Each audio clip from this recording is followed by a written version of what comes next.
Hi, I'm Millie. Welcome back to Live It Up with Mills. I do videos on beauty, fashion and lifestyle. If you're new here or if you haven't subscribed as yet, please do consider subscribing to my channel. Also, please do hit on the bell icon below to be notified about all my future updates. Now, without further ado, let's start on today's topic. So today I wanted to discuss about something which is not exactly what I usually discuss on this channel, which is the beauty and fashion content. Now with COVID restrictions being relaxed everywhere and with travel opening up, people are slowly venturing out after 1.5 years of not having any holidays, any vacations. People are finally gathering courage to go out and travel, mostly within the country, and some adventurous souls are also traveling abroad. So I wanted to do this video dedicated to all those hit by the travel bug to help you with your packing tips when you go on your vacation. Now these packing tips have come in very handy for me.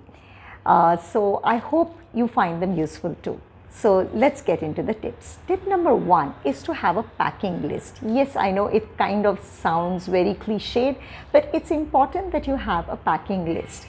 While making the packing list, some of the most relevant points to keep in mind is the weather conditions of the place that you're traveling to and the purpose for which you're doing a travel.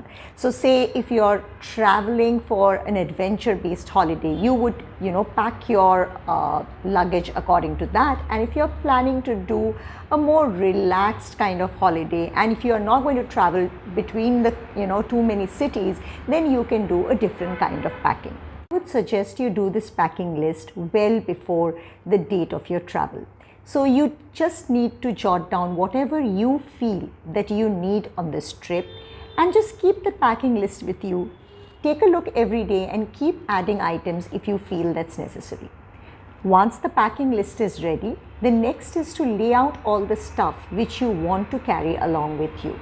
Now here I feel the tip number 2 comes in handy. And this is about using packing cubes. Yes, I have found packing cubes extremely helpful while doing travel. I will show you one which I had bought from Amazon quite some time back. So this is a 5-set one. If you see how it looks, I don't know whether the camera is being able to capture it correctly, but it's a zip kind of a bag with a handle, and one side of it is made of this mesh kind of material, see-through material, so you can see the stuff which you're putting in. Now I have 5 different sizes of these. 3 are like this, so they are in different sizes, bigger, smaller, and 2 are like this without that mesh covering. Now these 2 are laundry pouches. Mind you, these will come in extremely helpful during your travel. So now I'll go on to explain how you can use these. Apart from this, I also have another one from Wildcraft, and this is a single packing cube which has 2 different sides to it. So you can pack in stuff on this side, and again you can pack in stuff on the other side. There are various options of packing cubes available on Amazon. I'll try and leave a link for some of them below. They come in different varying price ranges and you can choose according to your requirement and budget. Why I feel these are extremely important, one is that you can simply put in what you require here according to your necessity, and they don't get moved around in the bag. So they stay secure, they stay in place. When you reach your destination or your hotel or B&B, wherever you're staying, you simply take this out and you can put it in the wardrobe, and you don't have to live out of a suitcase. So that gives you a more at-home like feel. I always prefer it that way. Also, say I was using all these 5 cubes for myself, I would be probably putting all my clothes and stuff in one. In the other, I would probably be putting all my undergarments and stuff, and maybe I'd like to carry my warm clothes or scarves and sweaters in another one. You could do it according to your liking, and they don't get mixed up, they stay well in place. The next tip which I have is to roll your clothes and not to fold it. It's very important that you take wrinkle-free kind of clothes when you travel, but the technique in which you're folding or rolling them also has a big deal to do in how the condition in which your clothes are in when you reach your destination. So if you roll your clothes, they tend to have lesser wrinkles. Now I'll just show you how to go about rolling your clothes. So now let me show you how to do the roll technique. So a t-shirt is normally folded like this. Now in the roll technique, what you simply do is take one edge and roll it as tightly as possible. Now when you roll something like this and keep it, the chances of it getting wrinkled is far less. And let me also show you how many of these rolled t-shirts you can fit in a single packing cube. I have fitted 7 t-shirts over here, and I can easily put in another 3. So, and this is a medium sized packing cube. This is just to give you an idea of how much you can fit into these packing cubes. Also, if you see, I can see from the mesh side each of the t-shirts under this roll technique. So it is not, one over the other, but it is, one next to the other. So I can see the t-shirts and I can decide which one I want to wear on which day, and I can pull that one out. Now, suppose you are not taking t-shirts which are, which don't wrinkle easily, and suppose you are taking shirts or other form of outfit which do wrinkle. So then the technique to be followed is a fold and roll technique. So you fold a shirt like you fold it normally. I'm just showing it with a shirt. You can do it with trousers as well. And then you do the roll technique. So then you roll it as tightly. The tighter the roll, the lesser the chances of wrinkles being there. So this is how it will go in. So if you're taking shirts or if you're taking other outfits which are of a material which can wrinkle, then also this fold and roll technique will work. Now moving on to the next tip, it is on the number of shoes. Now the rule of thumb is that you typically need only 3 shoes irrespective of the duration of your travel.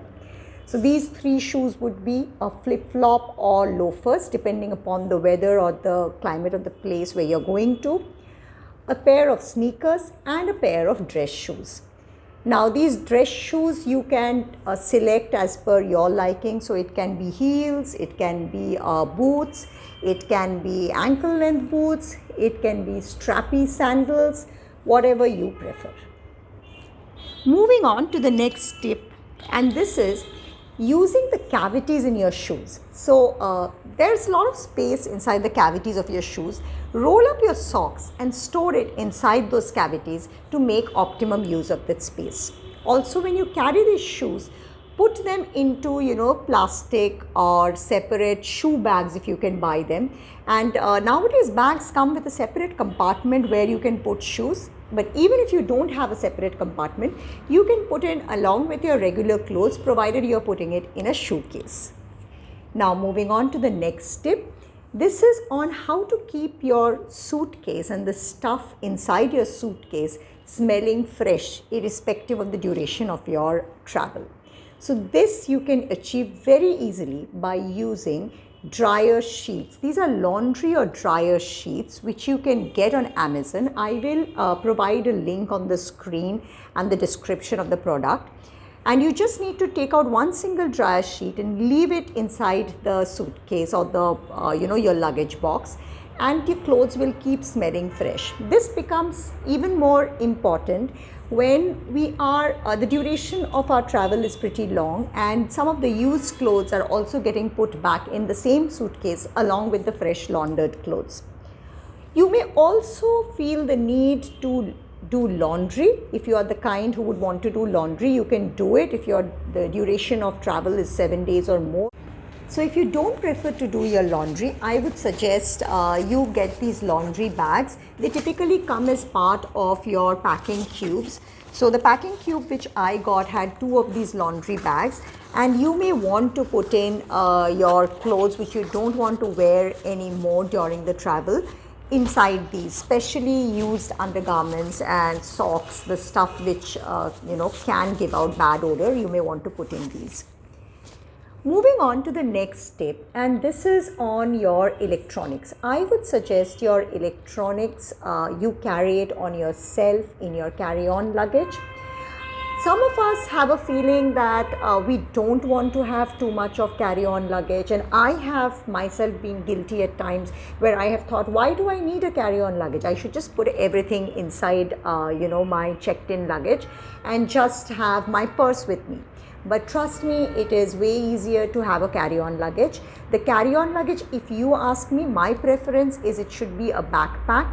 It's far easier to carry, it's far easier to maneuver inside an aircraft or a train because it doesn't take so much space. People don't feel bothered, your co-passengers don't feel bothered when you keep dragging it. It requires less space when you need to stuff it or on the luggage compartment overhead. Also, it can fit in way more because it is not a structured form of a luggage. And you should be carrying your laptop, your excess battery, your mobile charger, and all other electronics. If you are carrying any other electronics, in your camera, all of that there. That way you are aware of where they are and you can provide for optimum care for those. Even if you put fragile in a box and put in your laptop and your camera, there is every chance that it may get damaged. So I would suggest you carry it. Besides, this backpack will come in very handy once you reach your destination, and say you're going in for any day trips or you're going in for a trek, or even if you're in a city and you're just going in to do a city tour. You should have some kind of a backpack where you can have all your essentials which you need during the day. That can include a rain jacket, that can include a cover up if the weather is cold, and whatever else that you need. So I think a backpack is essential and you should use it as your carry-on to reduce space crunch. Moving on, this tip is especially important for women because we love to have cosmetics and accessories and other stuff.